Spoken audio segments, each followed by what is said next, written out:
My name is Emily, and what I'm about to share with you is a confession, a truth buried so deep inside me that it feels almost impossible to say out loud.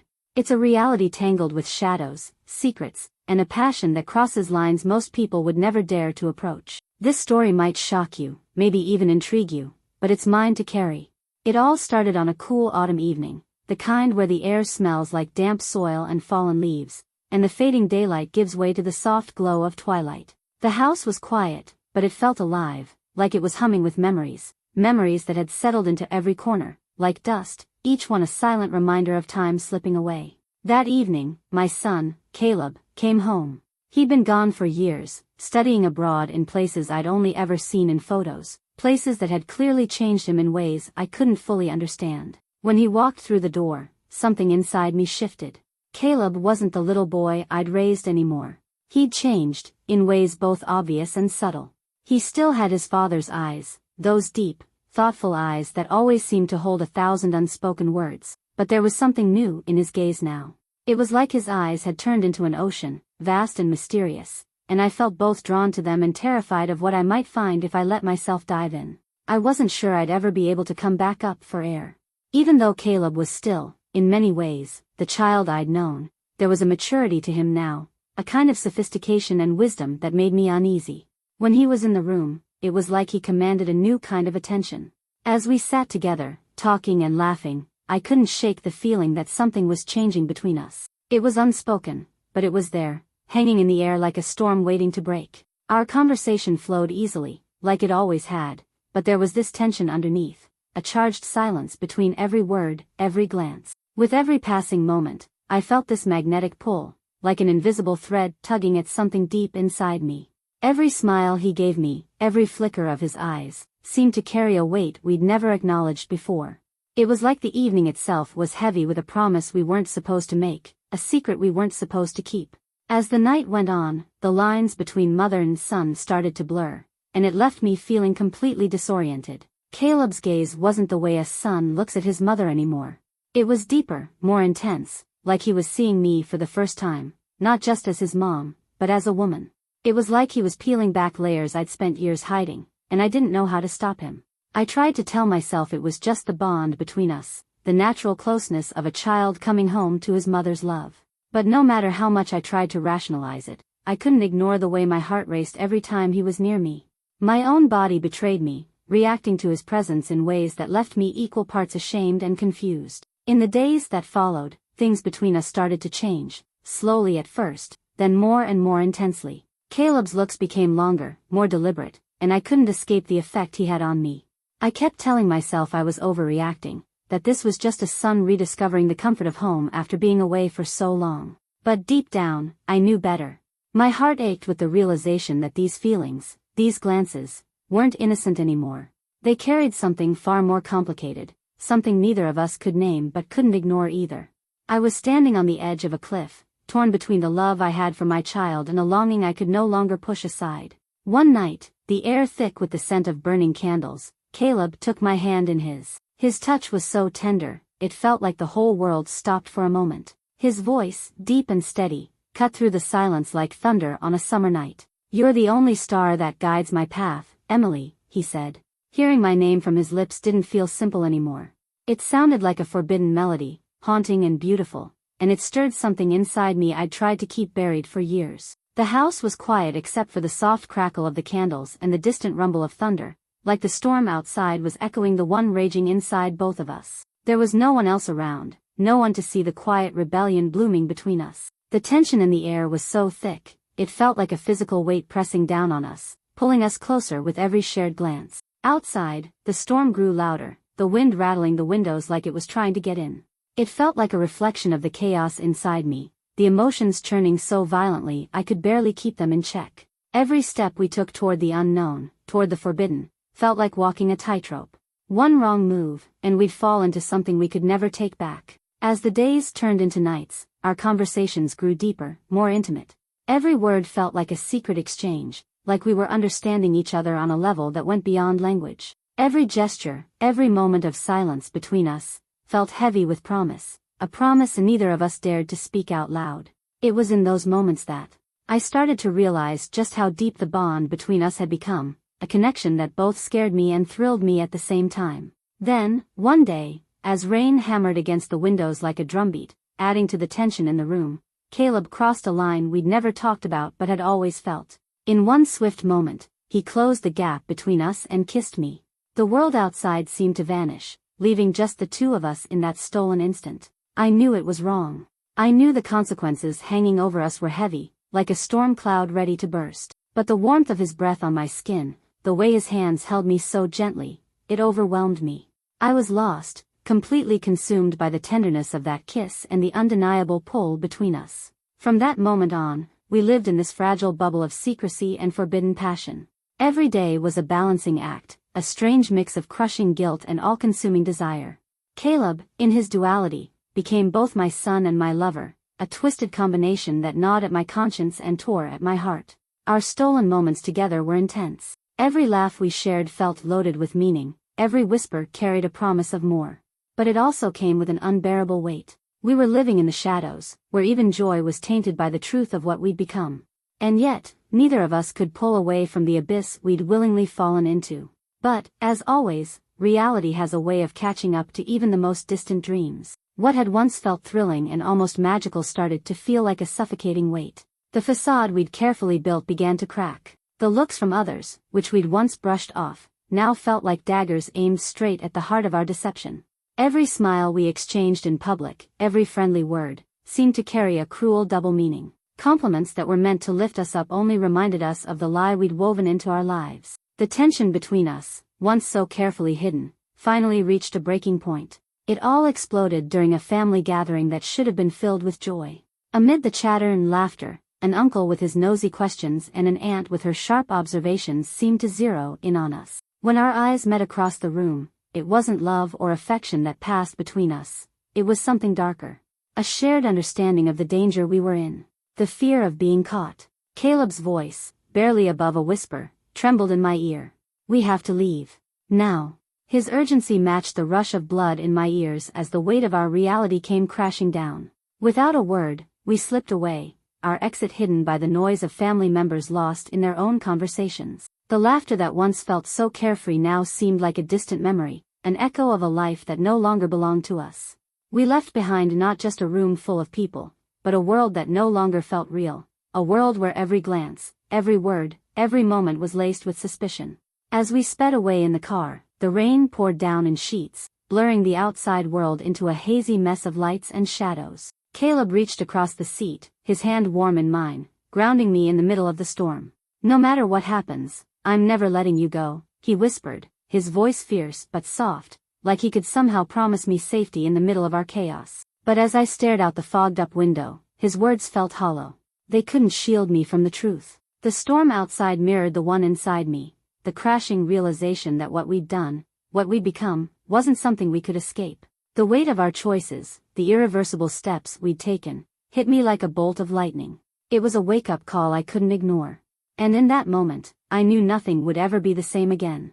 We drove without a destination, the rain pounding against the windshield like it was trying to wash away our sins. But it didn't work. Eventually, we took refuge in a small, isolated cabin Caleb had rented for the weekend. It had never been used before, a symbol of his innocence, now lost. The cabin was dark and damp, the only sound the crackling of the fire in the fireplace, a feeble attempt at warmth in our guilt-ridden relationship. Caleb, still the soul of our forbidden adventure, lit an oil lamp, casting our shadows in a macabre dance on the walls. Sitting by the fire, we talked, or rather, we tried to justify what could never be justified.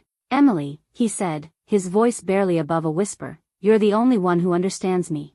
The only one who sees beyond what I show the world." His words felt like chains, binding me to him even as the moral storm raged inside me. Time seemed to stand still, every tick of the clock feeling like an accusation. But that night, something in me shifted. I didn't give in to passion, I gave in to a twisted acceptance of our reality. Caleb wasn't just my son anymore. He'd become my confidant, my accomplice in this love that the world would condemn. The days that followed were a mix of stolen moments, stifled laughter, and looks that said more than words ever could. We created our own little world, far from judgment, far from what anyone would call normal.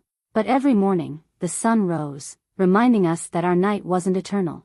One morning, a local newspaper landed on our doorstep, carried by a gust of wind. On the front page was an article about a mysterious disappearance, a mother and her son, last seen after a family party.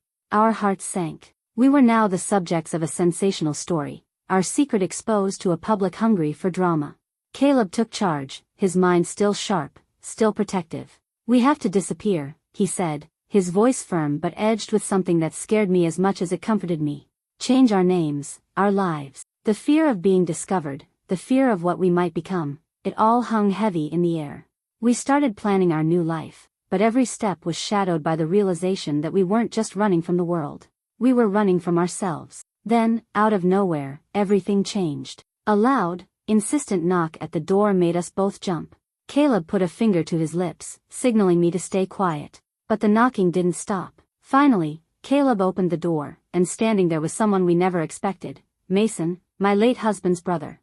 I'd never really understood Mason. His eyes were always too sharp, his smile always hiding something. He didn't seem surprised to see us, like he'd known exactly where to find us. "Well, what a surprise," he said, his voice dripping with something that felt like a threat. "I thought I'd find you here." Caleb tried to stay calm, but I could feel the tension radiating off him, thick and suffocating. Mason stepped inside, his eyes scanning the room, lingering on our faces, on how close we were sitting. "You know the family's worried," he said, pulling a newspaper from his pocket, the same one that had landed on our doorstep. He tossed it on the table. "You've become celebrities, just not for the right reasons." The suspense was unbearable. Every word Mason said felt like another piece of a puzzle we didn't want to solve. Caleb, ever the protector, tried to take control. "Mason, you don't understand. We needed time to," Mason cut him off, his voice sharp as a knife. "To continue this charade?" He sat down, but there was nothing relaxed about him. "Do you realize what you've done? What you're still doing?" The cabin seemed to shrink around us, the light from the oil lamp casting shadows that danced with the horror of our situation. Mason kept talking, his voice low and menacing. "Do you think you can hide here forever? That the truth won't catch up with you?" He pulled out his phone, showing us photos, articles, speculations about our disappearance, our relationship. Each image felt like a knife cutting through whatever illusion of safety we had left. "You have two choices," he said. "Face the truth, or disappear for good." Fear started to creep into me, a deep, primal fear of what Mason might do, or what he might reveal. Caleb suddenly stood up, his voice shaking with anger and fear. "What if you talked, Mason? What do you want?" A sinister smile spread across Mason's face. "What do I want?" He leaned forward, his eyes gleaming with a malice I'd never seen in him before. "I want you to pay for your sin. But not in the way you think." The air felt heavy with unspoken threats. Mason started talking about an abandoned cabin deep in the woods, a place where no one would find us, where we could disappear. He didn't say the word, but his meaning was clear, and terrifying. We were trapped, not just by our actions, but by a man who seemed to relish our distress. Caleb and I exchanged a look, one that said our end might be near, one way or another. Mason offered to take us there, for your own safety, he said, but his words were loaded with promises of horror. "You need a place to think, to atone." Night had fallen by the time we followed Mason into the unknown, toward a cabin that felt like it belonged in a nightmare. Every step took us further from the life we knew, plunging us deeper into a situation that promised not just to expose our secret, but to destroy us. The cabin was eerie, falling apart, the air thick with the smell of mold and decay. Mason locked us inside, promising to return when we understood. The door slammed shut like a death knell, leaving us in the dark with nothing but our desperate whispers and the knowledge that something terrible was coming. The darkness in the cabin was suffocating. Every creak of the rotting wood felt like a whisper of our fate. Caleb and I were alone, wrapped in fear but also in a strange, forced intimacy. Hours passed, each minute stretching into an eternity in a place where time seemed to have stopped. Caleb moved closer to me, his voice barely a whisper in the dark. "Emily, no matter what happens, we're together." His words were comforting, but they also carried the weight of our hopeless situation. We started searching the cabin, desperately looking for a way out or something that could help us. But every window was boarded up, every door locked from the outside. That's when Caleb found a trapdoor hidden under an old rug. Opening it revealed a staircase leading down to a basement, a darker, colder space filled with the smell of damp earth and secrets. Walking down those stairs felt like stepping into another world, one where reality twisted and shifted. Candles were scattered everywhere, lit as if someone had prepared this place for us. The walls were covered with photos of us, pictures of our lives, our hidden moments. But there were also letters, diaries, like someone had been watching us, documenting every step of our forbidden relationship. The suspense was overwhelming. Who had done this? Mason? Or someone else? Every image, every word, felt like it was watching us, judging us, waiting. In that basement, a new tension settled between Caleb and me. The danger, the intimacy of our captivity, brought something to the surface, something dark and electric. Caleb moved closer, his breath hot against my ear. "Maybe this is our end," he whispered, his voice trembling with desire and despair. "Or our new beginning." We were in a place where society's rules didn't exist, where our relationship could exist without judgment. But at what cost? The walls around us felt like the walls of our own mental prison, but also like a stage for our forbidden passion. Every touch, every glance, was charged with a new intensity. The danger added a layer to our desire, making it impossible to ignore. Hours passed, and with them, our fear mixed with a strange, twisted excitement. We found an old gramophone, and Caleb put on a record. A soft, haunting melody filled the air, matching the rhythm of our hearts. We danced, slow and close, our bodies barely touching, each touch sending shivers that weren't just from fear. But the moment didn't last. A noise upstairs shattered the silence. Someone, or something, trying to get in. Caleb immediately blew out the candles, plunging us into total darkness. His arm wrapped around me, protective, but also possessive. We waited, breathless, our senses sharpened by the rush of adrenaline. The door creaked open slowly, and footsteps echoed down the stairs toward us. Mason's figure appeared, but he wasn't alone. Another person, a woman, stepped out of the shadows, her face hidden at first. "Did you really think you could hide?"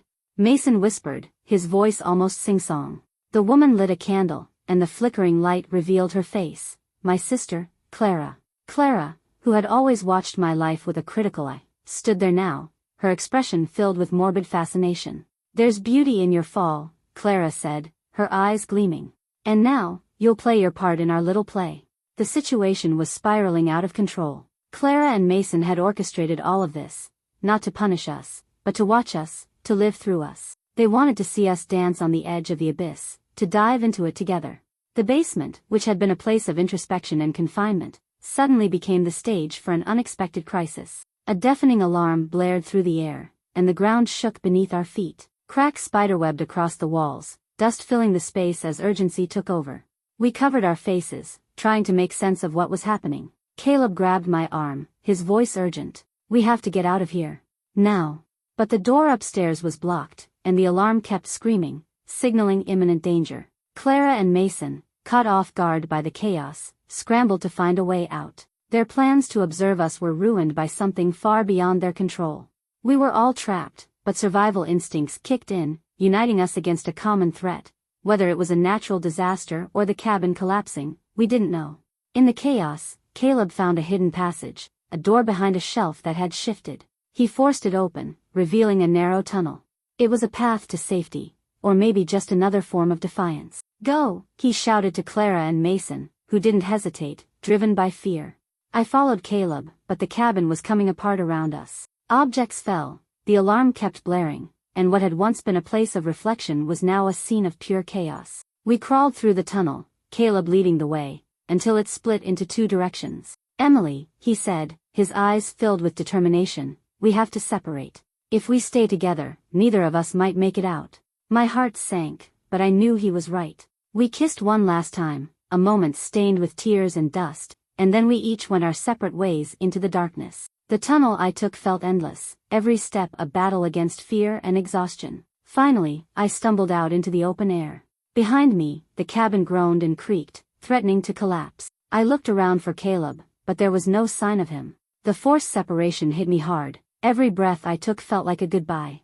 I ran, my bare feet pounding the cold earth, until I reached a road. A truck stopped, and the driver, seeing my state, let me in without a word. As we drove away, I stared out the back window, hoping to catch a glimpse of Caleb. But there was only the night and the stars. The days that followed were a blur of pain and confusion. The news talked about a security alert in the woods, the discovery of tunnels under an unstable cabin. Caleb was nowhere to be found, and every minute without news of him felt like an eternity. I eventually returned home, or what was left of it. Our story had turned everything upside down. My life was now an emotional wasteland, every memory of Caleb a knife to the heart. Weeks turned into months, and the pain never really faded. I learned to live with the absence, with the chaos in my mind, with the tragedy of our forced separation. Then, one day, a letter arrived. No return address, but the handwriting was unmistakable. Emily, if you're reading this, know that I'm alive. But we can't be together anymore. Our relationship caused too much destruction. I love you, but I have to let you go so you can find peace. Those words were both a comfort and a new wave of pain. Caleb had survived, but our story was over. It was a closed chapter, a tale of tragedy and separation where every memory was both a blessing and a curse. Sitting in the quiet of my home, once full of life, now filled with echoes of the past, I thought about the lessons our story had taught me. This epic, marked by the intensity of our emotions and the complexity of our choices, had guided me toward truths I couldn't ignore. Love, no matter how strong, must always respect the boundaries set by our conscience and our ethics. Even the purest affection can become a source of confusion and pain when it defies the norms of society. Love must be guided by wisdom, not by impulses that lead to destruction. The truth is a light, it can illuminate, but it can also reveal the darkest corners of our lives. We hid our connection not out of shame for the love we shared, but out of fear of judgment. This lesson taught me that transparency, no matter how painful, is the only way to build a life of peace.